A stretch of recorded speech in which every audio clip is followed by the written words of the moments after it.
Dean, the hard-working or near enough all the hard-working pre-season's over, and we've finally got to a game, even though it was wet and wild out there.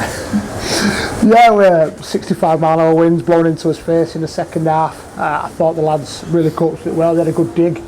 They spoke throughout pre-season, and especially this week, about setting a standard and building a future for us and as an identity as a group. And I thought that at times we did that really well, and I can't knock the lads' effort, and there were some real standout performances within that. It's one of those games that with the weather you're probably never going to get everything out of it that you wanted, so are you pleased with what you've got out of it so far? Yeah, really pleased. The lads are identifying areas within our system and shape of where we went wrong today and how we can get better, which is what I want. I want them to lead that and drive that system and how we play, so I was really positive on that, but also the way we defended and our defensive shape. I thought we were far more connected at times than we were in the behind closed doors training sessions we've had.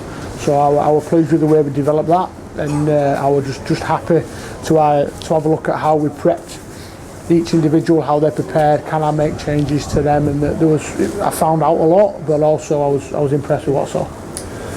This is Barrow's fourth game, I think, at pre-season. It's our first. Yeah. I think at times it showed a little bit that it was our first. Timing just wasn't quite right at certain points. Yeah, you can see that. Like, when they scored their last try, their timing was fluid and they injected onto the ball well, and we didn't check out and make a cover tackle. And then on the flip side of that, when we had the ball, sometimes we overran and sometimes we didn't jump out, or we played the wrong way when we should have identified and taken space.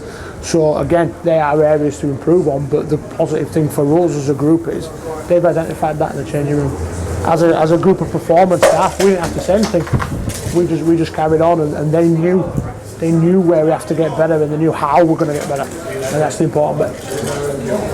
Obviously, you probably get more out of these things when you do opposed training sessions, because it's more of a realistic environment rather than the stop-start of opposed training sessions. But with everything you've seen up to now, are you confident going into next week? Yeah, really confident.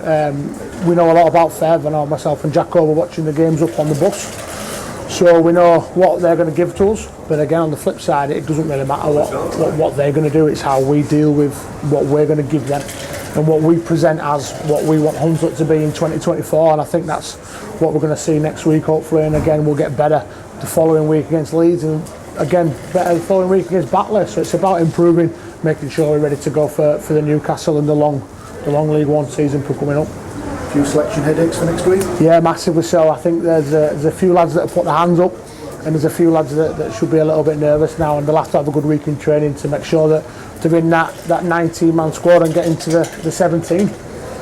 Well, commiseration is not the result that we wanted to be, but it's pre-season, it's not always about the result. Have a good week this week in training, and see you again next week at Featherstone, home against Featherstone. Cheers, Scott. Thank you. Cheers.